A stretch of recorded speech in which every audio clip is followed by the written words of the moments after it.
Ito, nandito po kami sa Santolan Station. Ayan na po, si Margo, Isabel. Sumakay ng train papuntang Cubao. Ayan, tuwan-tuwa. Hello, Margo! Quack, quack. Oink, oink, oink, oink, oink, oink. Iya, iya, yo. Tuwan-tuwa po siya. Nakasakay ng train, color green ang napili niyang sasakyan. Yan, para makalibot sa Santa Lucia. Hello, Margo. Hi, hi. Send mo kay mami. Yan. Yan, oh, may manibela pa siya, oh, diba? Nakasakay siya ng train. Sa wakas, nasakyan niya rin. Ayun, oh. Kulay green. Hindi niya napili yung blue. Ayaw niya ng blue. Sa coffee, ayaw niya.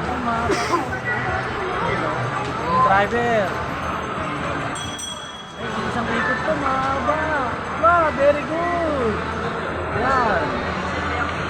Hi, Margo.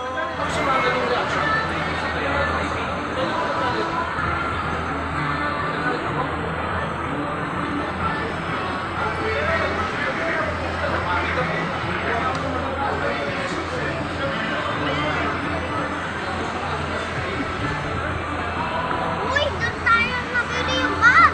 Wow. Mamaya tayo pumunta natin yun.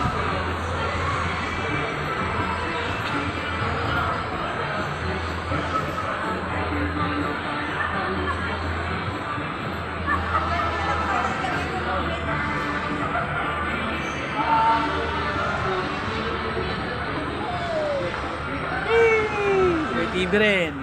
Ito yung TV. Yan. Uy. Ayan yung TV.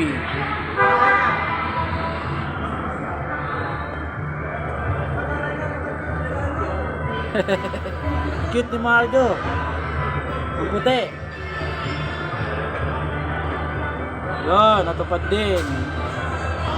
Ang matagal namin pinaplano ang makasakay sa train ng Santa Lucia. Ayan, ang manibela niya, maliit. Kitang-kita yan. Kalamin ko. Wala, tapos na.